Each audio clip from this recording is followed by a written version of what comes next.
restrain myself not to speak on issues which I don't intend to.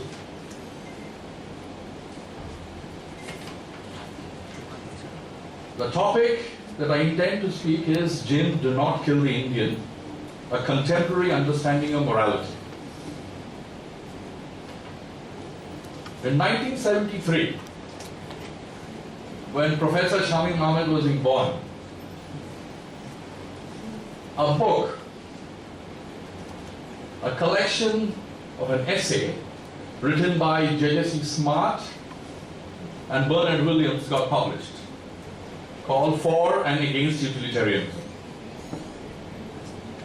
There, Bernard Williams had taken two examples. One of the examples was to do with a character called Jim. And according to me, in contemporary literature on morality, it has been a very, very important contribution. While giving the name Jim, Do Not Kill the Indian, my intention was just to, maybe many of us may have forgotten, few amongst us may not have read the book, but just to rehearse the memory for the example. The example was such that Jim had gone on an expedition and was caught in by a group of people who had gathered 20 Red Indians and put them onto the wall. When Jim arrived there, this group captain said, yes, here is a gun. Good that you are an explorer.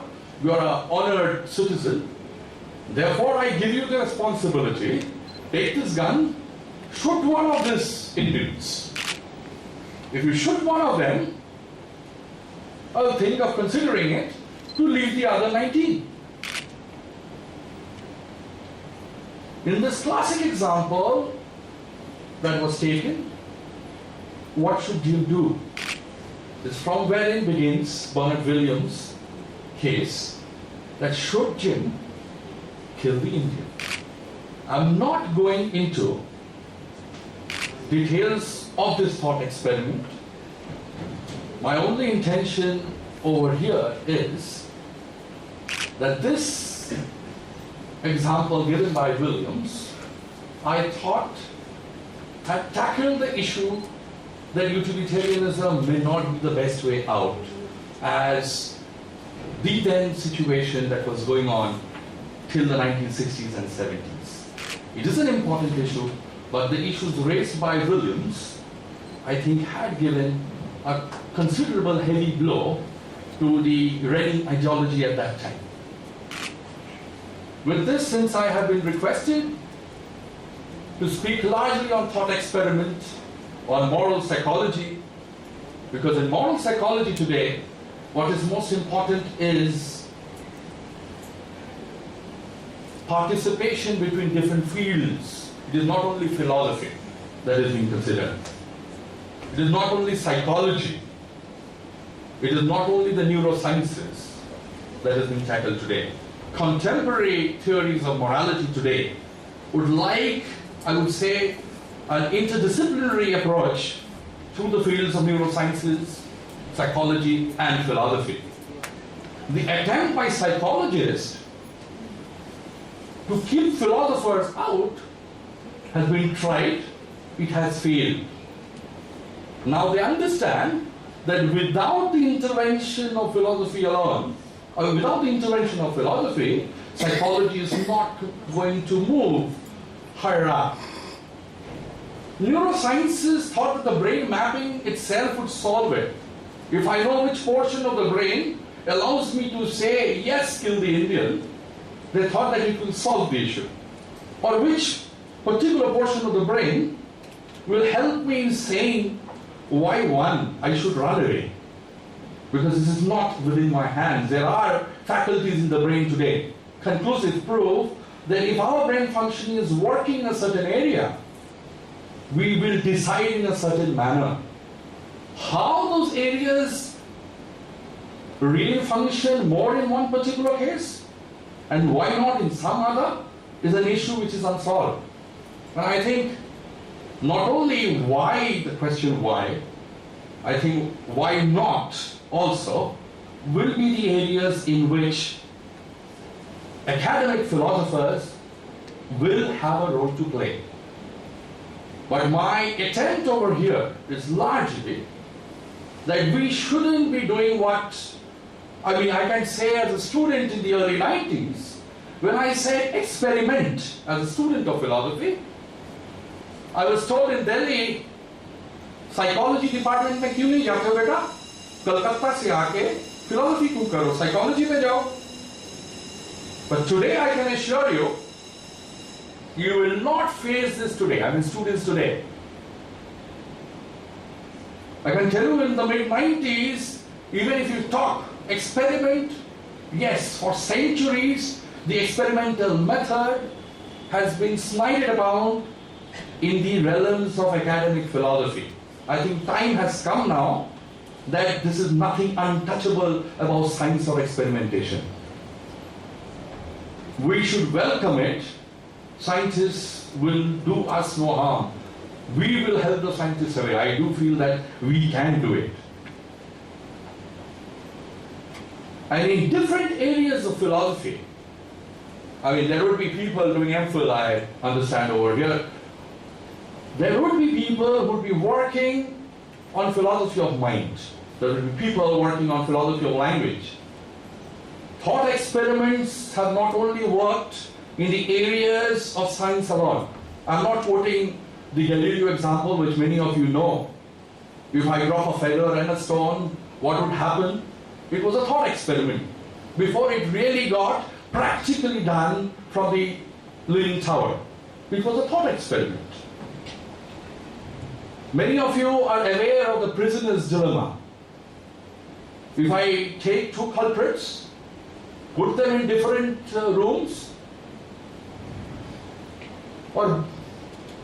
আর প্রচন্ড মারি তাদের বলি তুই যদি না বলিস তাহলে তোর কো-কনস্পিরেটরকে বলে মারবো সে বলে দেবে if you say so you will be saved if your co-conspirator says so he will be saved what will be your reaction so this kind of dilemmas in different fields whether in the field of economics or whether in the field of physics. Many of you may have done a lot of John Searle, Daniel C. Dennett. There are philosophy of language, in philosophy of language. There is a very important, another important conference going on in Bombay in a few days' time on Hilary Putnam's. Though Putnam at 90 plus would not be able to come, but he's been connected through Skype. His twin earth argument, in where he conceived an idea that there would be another earth in which water with the similar properties of maybe boiling temperature, color, is possible,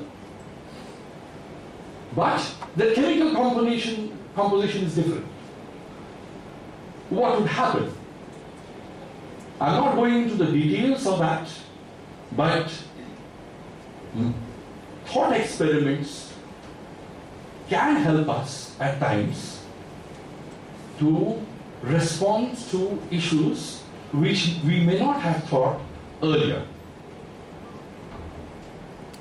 Coming to another example, many of you may be very much aware of the internet, Facebook, blah, blah, blah. I'm seeing smiles at the latter half of this audience. Yes, I came across this example, and with the permission of the chair, I might elicit some response. A middle-aged couple, mark my words, a middle-aged couple goes on an expedition alone with no children, okay? With no children, they go on an expedition, ship expedition, and the ship faces a shipwreck. This couple runs to the deck to get into the lifeboat. As they run to the lifeboat, they realize that there is only one seat available. The woman, the wife, would want to get into it, tries to get in. The husband pushes the wife and jumps into the lifeboat.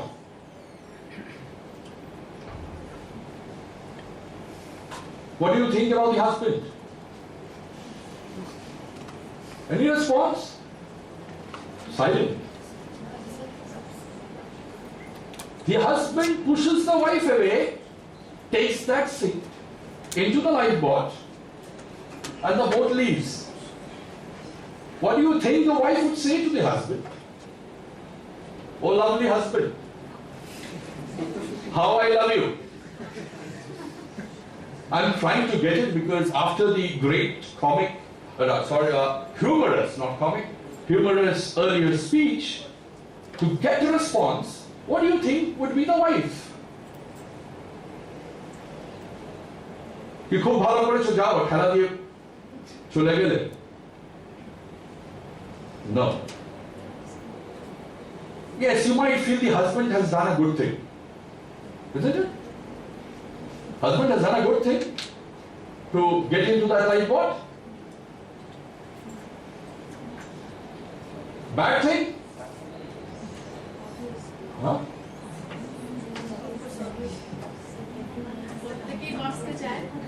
Okay. খুব ভালো কাজ করেছে, বউকে ছেড়ে দিয়ে খুব ভালো কাজ করেছে। They would have died together. They could have died together. Good, lovely. I can understand that I am in an audience of very careful people. Very, very careful people. They would not want to respond. Good that they do not want to respond, because this shows your philosophical nature of your mind. I mean, I got a response from my class. There anybody less than 18 here? Anybody less than 18 here? Anyway, I wouldn't take any chances. The point over here is that the wife did not say, you selfish man. The wife said, take care of the child. Take care of the child. The boat leaves. The boat sinks. Of course, the wife is dead. After 30 years, a document is found by the daughter who was raised by the husband after his death, and in which it was written that I would have loved to be with you under the depth of the sea. Every living day was held to me, but since we all knew that you were facing a terminal case of cancer 3, therefore I decided, for the sake of the baby, to be with the baby. So I understand that you also would have wanted me to do the same thing, but as very correctly pointed out, self-preservation is a necessity at times, but I took the decision of safeguarding the child to be more important, therefore I stepped into it. There are shades and trades of cases in which maybe at times we may think of the consequences and decide to take a particular step. So at times we are in a constant case of moral dilemma, what to do or what not to do. It will be a request for people who haven't got into this famous case of the trolley problem. Those of you who are working in ethics or are interested in ethics, please do and look into the trolley problems. It's a problem taken up by Madam Philippa Foot in the 80s and continues till the latest. Ethica would also have in the 2015 edition, we'll also see versions of the switch problem, the trolley problem. Again, to elucidate the trolley problem, a very simple version of the trolley problem I am mentioning here is, I have a switch and I'm on a bridge, a train is coming. See, a train is coming, and I see there are 2 lines over there. One line, if the train moves onto that line, 5 people will get killed. I have this switch, and if I change the switch, the train moves on into the other line, wherein you have 1 person. What would you do? if you have the switch in your hand, there are multiple versions of the trolley problem. I'm not getting into it. Where you have to take the decision whether to kill the 5, whether to kill the 1. There are cases in which you find a big fat man like me, whether to push the man onto the trolley, maybe the route will be changed, and the trolley, you save the 5 person and the 1 person on the other line. What would you do if the 5 person was your boy or your boy or your girl there? What would you do? There are versions and versions of it. My only reason in which I'm trying to give you these examples, because at times examples makes it easier for us to understand. I have had 5 pages of or 7 pages of only on thought experiments, which I cannot read out, I can assure you, that who said what on thought experiment. Or how the Gedanken experiment was first said by a Spanish fellow, then went up to 1898. Yes, it is required for historical reasons, not for philosophical reasons. We need to know, okay, but scenarios must be described to understand why we need to do it. I think the last 40 years in contemporary literature and morality has been to get back and maybe espouse what people have been telling for years together. I mean, yesterday there was a paper on Aristotle, and today what moral psychologists are doing, I mean, we'll be happy to know that they have gone into Aristotle in a much deeper manner in which he has ever been in the last 200 years. To get back into morality, to get back to the old scholars, how moral intuitions are being formed, what are the stages of development in which we are also tutored or programmed to decide we are. I mean, today also, sir was saying on schooling, because today psychologists have more or less agreed that there are stages of development in your morality which you can school. Of course, there would be individual differences. We have found with all kinds of examples with experimentation. With experimentation, the only problem that begins is what to experiment with, who are the subjects. If you have a subject which is taken from this kind of a community, you will get fantastic results. They would know what to say and what not to say. They will know when to evade a question. So this may not be the community, but whatever be those 73 people or the 2,000 odd people where experimentations have been done. Yes, as philosophers, we make mockery of experimentations, yes. But we have come to a stage where we realize that experiments and their results may not be perfect. But science also is leading us to a road which may buttress our argument, which may help in our argumentation. At least we must give it to them. You know, emotions, how emotions are created, how individual choices are being made, how they are getting formed, is also at times a neurobiological explanation is also available. By not paying attention to those sections, we are not doing justice to them. And it is necessary, because philosophy is important, there's no doubt about it. My bread and butter is because of philosophy and philosophy alone. So in no way I would want it to be thrown away. And we all know, I still remember, today I was being told in room number 6 when somebody did not stop. I had a teacher, fortunately, he never came.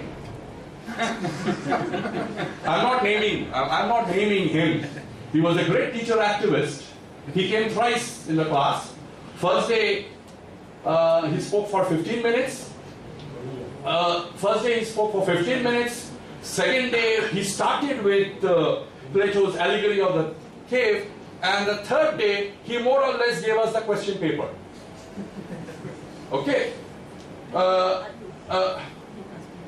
And nobody complained because he was too big a man then. I'm not aware where he is now.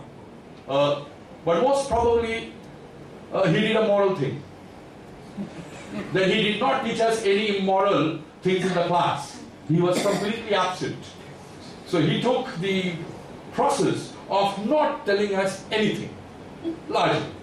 So I would only say that every one of us, the allegory of cave we have studied. Maybe while studying we never thought it as a thought experiment. So there will be cases. Yesterday I was hearing to Professor Sirajul Islam or Islamic philosophy. There are tons of thought experiments in even in Islamic philosophy. I'm not going into the floating man theory in Islamic philosophy, where in the 11th century works have been done. And I would say that in every place we can use it in some sense. In many thought experiments, a scenario would be nomologically possible. Many of you may ask what is nomologically. In some sense, I've used it nomologically possible in the sense that it is possible through, according to the laws of nature. There will be examples in which we can think of anything which is not according to the laws of nature. John Searle's Chinese room. Am I talking Greek? If I am, I'm moving about from Greek to back to Indian English. So, I'm not reading out pages. I'll only say or conclude in that sense, because 320 is round the corner, and being sandwiched between two great speakers, it is a very, very difficult job.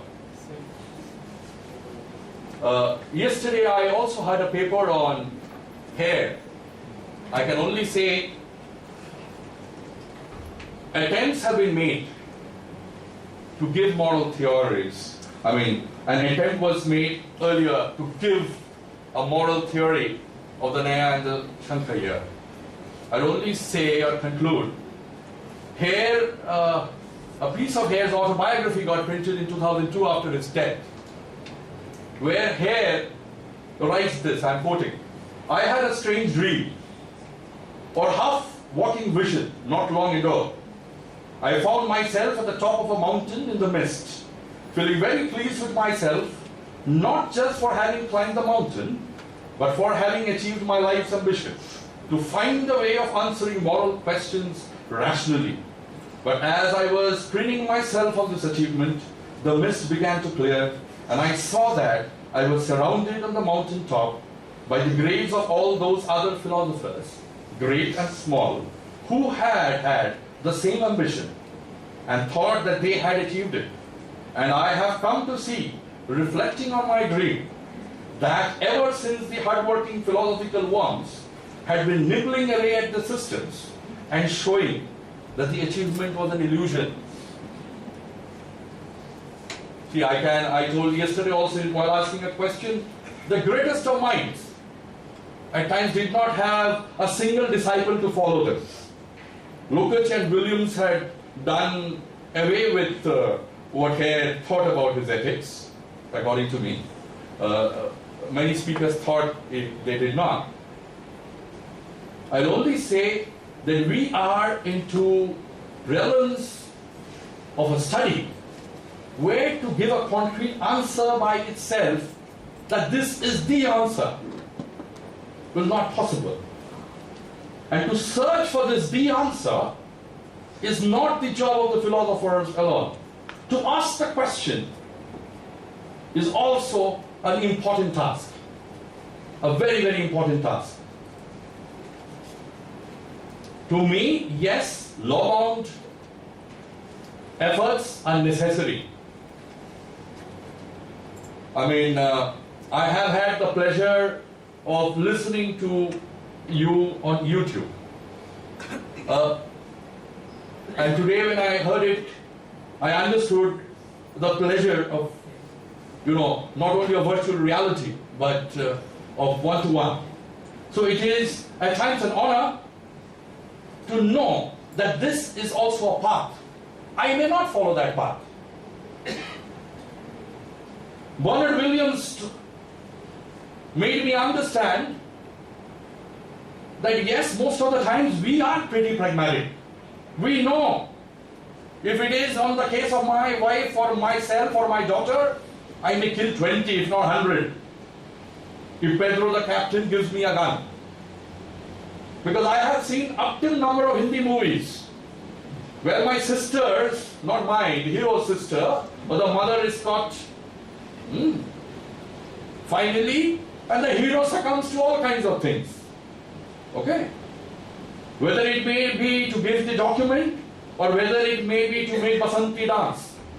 We are aware of that. So my only attempt to this paper, which I haven't read out because of the paucity of time, because whatever I read out will not take me less than 55 minutes. So most probably if it gets published, most of you will have the discomfort of reading through it. For the time being, thought experiments have helped science, it has helped philosophy. Moral dilemmas are an important cog in the wheel of moral psychology today. Neurosciences are helping us. It may not give us the concrete answers. Utilitarianism also did not give us the answer, nor did Kant completely. It showed us the way. It showed us the way. And it will all have a cumulative effect on the development of the human effort on the science of morality, on the subject of morality. And thank you. The time is 3, 2, 1. Thank you.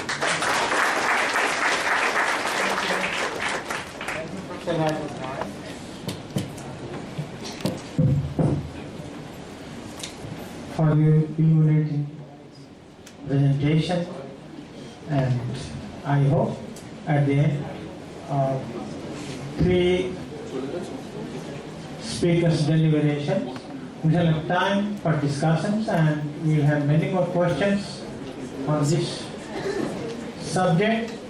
So for the time being, I now ask Professor Amit Bhattacharjee to speak on morality in the Buddhist philosophy.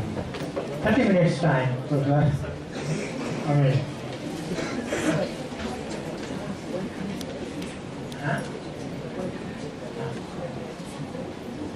Not so good.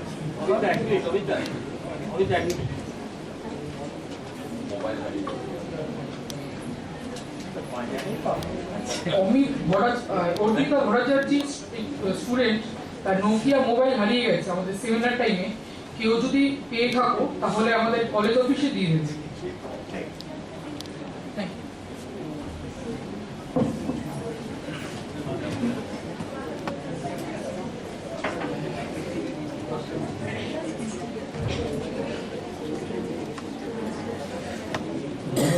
Buddhaya Gurave. I would like to salute at the outset of my speech to Lord Buddha, my respected chairperson, Professor Bhattacharjee Khan, distinguished professors, scholars, and my dear students. In the Buddha Center, it is said by Ashabhasya that Lord Buddha defeated all of the gods. How Lord Buddha defeated? Why did he defeat? I cannot like to explain. It is implied. But whenever I am sitting here, I listened that Professor Papan Babu, my respected sir, he instigated me to talk something regarding morality, as because during pre-lunch session, my Ishta Gyan was completed. How? During pre-lunch session, our HOD, Professor Samim Bhai, he delivered me on a radio. So, I may bunk, but this is not morality. We do have knowledge, obviously, that's because we are listening. But I do like to interpret that we have knowledge. And due to this reason, we would like to listen.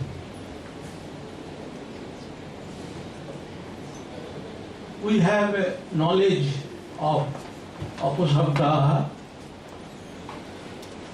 but we would like to avoid those Apasabdas in our deliberation. It was reminded by Mahabhashyakara, Apasabdaha Varjaniya. And in our philosophical discourse, we also have seen a kind of morality was revealed by Indian philosophers in this method. They maintained a methodology during discourse. A discourse is going on, and discourse is divided into three parts.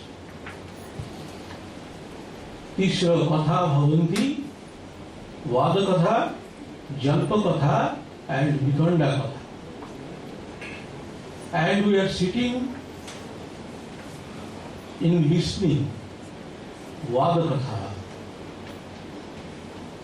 What is Vada Katha? It is Tattva Bhutsa Katha. We would like to detect true and false. How can we be able to detect? We have to read with clearly. Each and every scholar must read the philosophy to detect true and false. We have a universal model of inquiry into truth. And this universal model was given by Indian philosophy. How the model was explained? Arthavati cha pramane pramata prameyam pramiti iti arthavanti bhavanti. We may gather perfect knowledge having followed this model. Now we have to know what is pramana.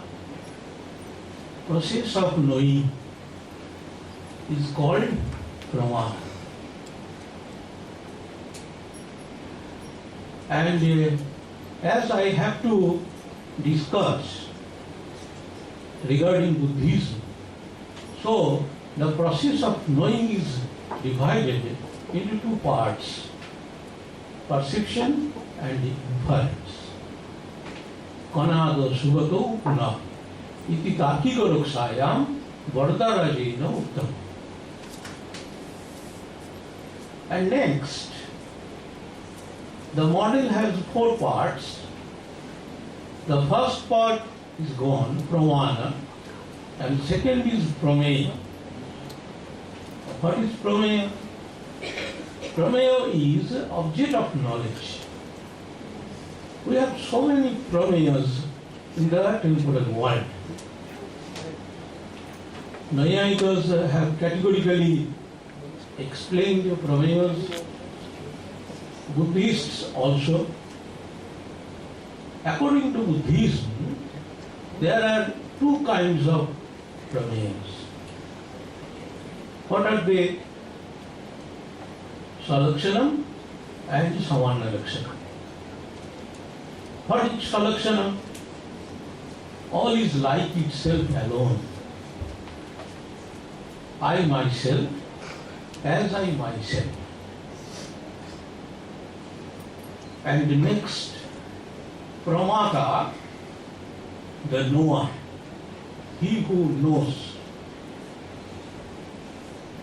As because knower is trying to detect true and false. So who is Pramata in Buddhism? Pramata is Alaya Vijnana. What is Alaya Vijnana?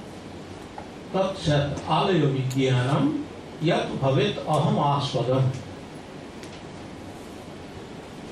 Alayastu Adharam. How can we translate Alaya Vijnana? Stored consciousness. Alaya Vijnana is nothing but stored consciousness. Another Vijnana we have, I do not like to mention it here, later it will be explained.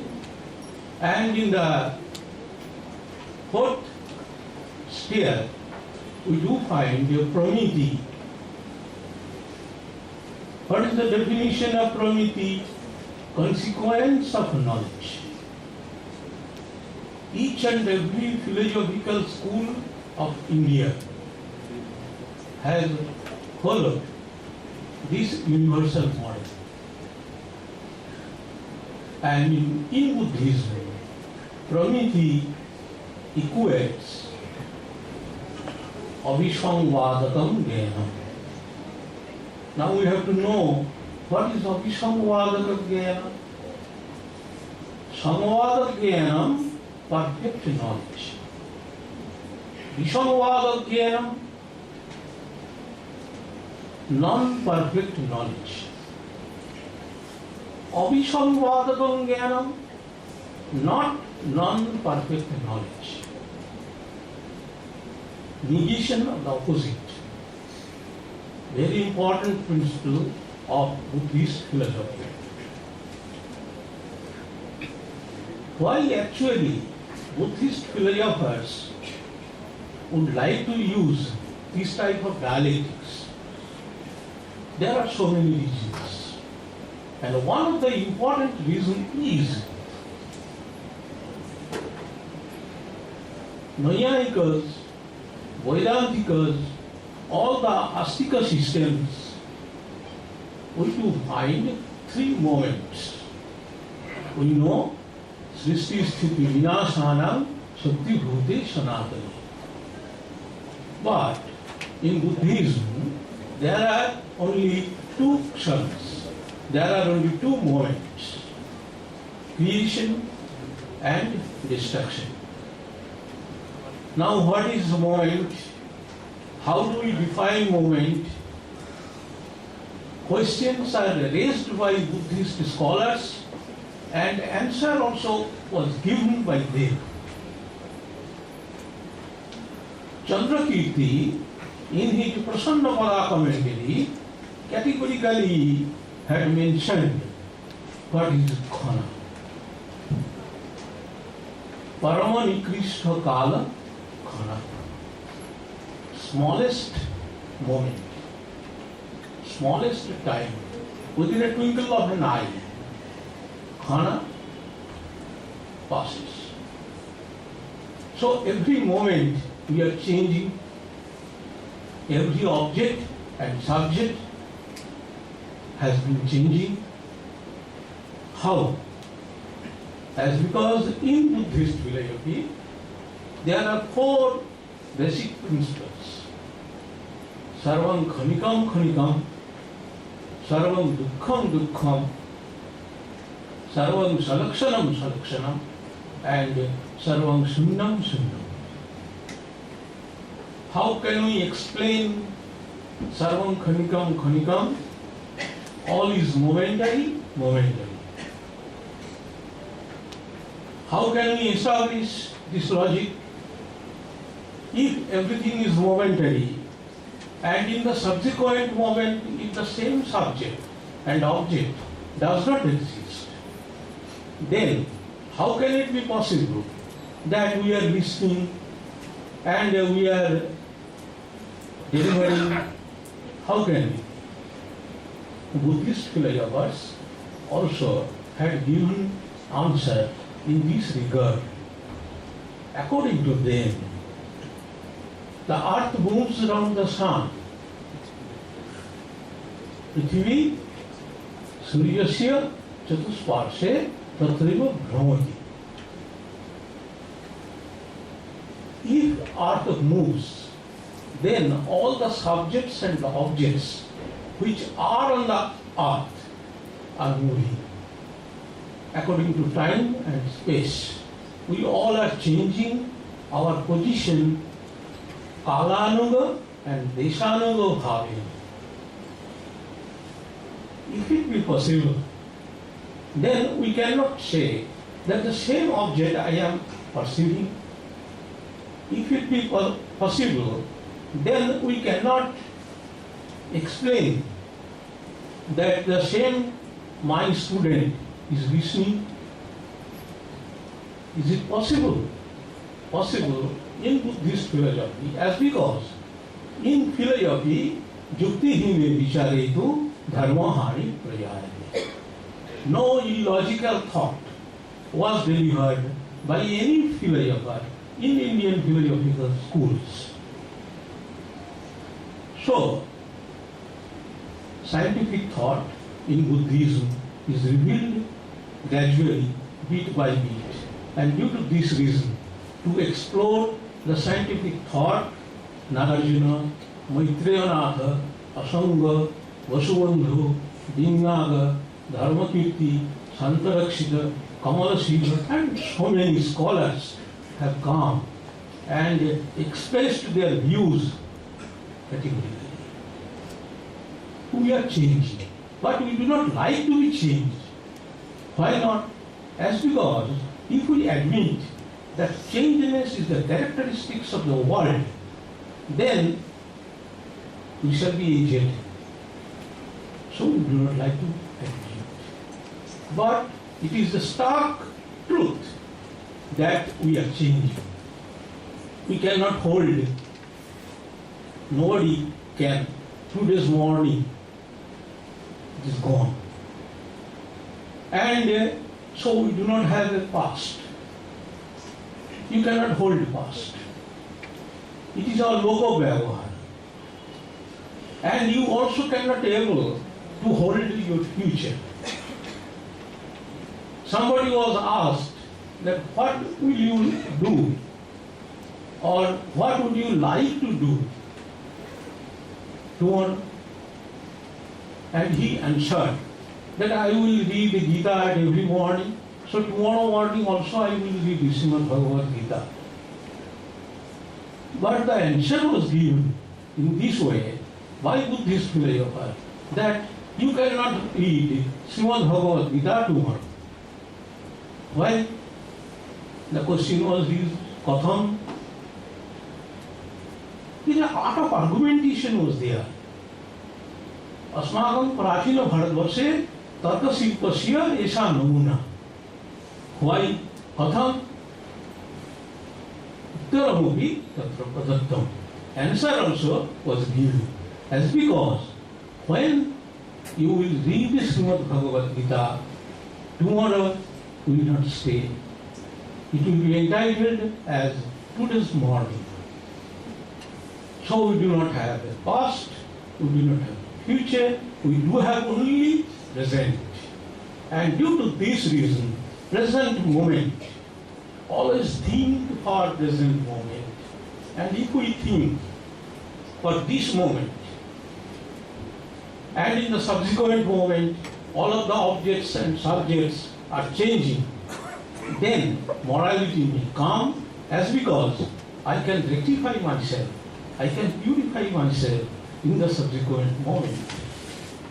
And in this way, theory of momentariness was explained categorically by Nagarjuna in his Madhyamika Karika.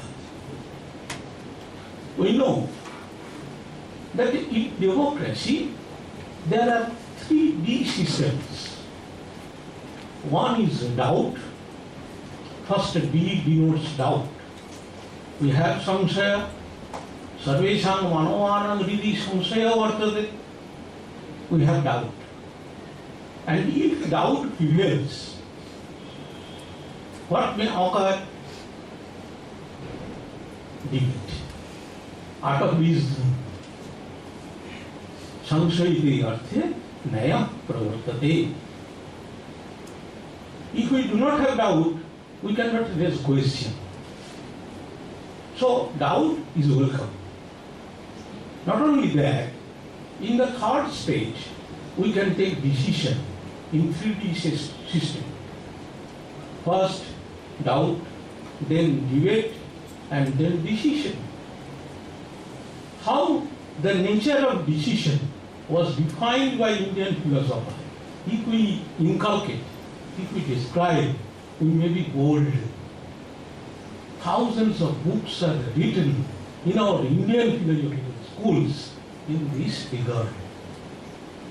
Really we are proud now that we are Indian, and all of the books are written in either Pali or Sanskrit. Why debate?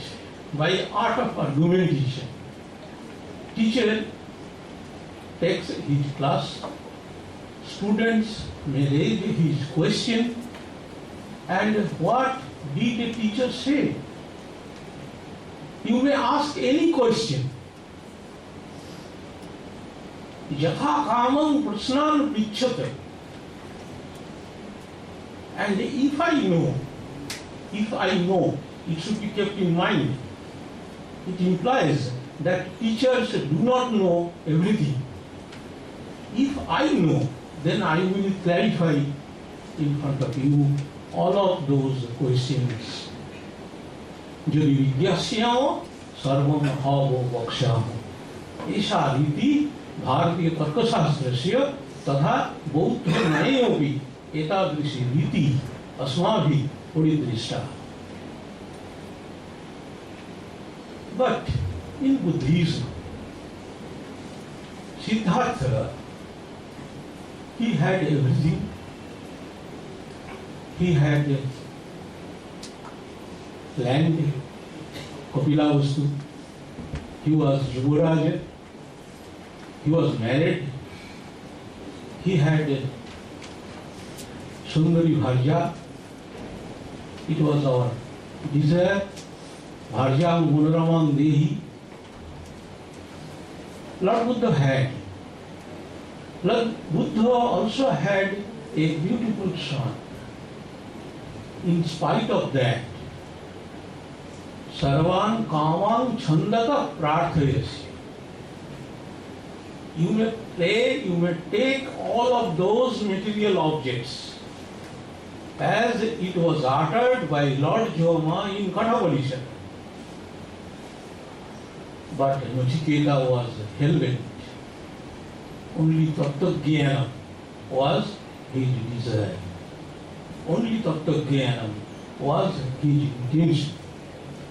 So he wanted to know what the Tattva-jnana is and the nature of Tattva-jnana. was revealed by Buddhist philosopher in this way, as Naiyayikas did. Satasya sadbhava, asatasya asadbhava. But the definition of sat, somewhat different as Buddhist philosophers delivered and as Naiyayikas delivered. According to Buddhism,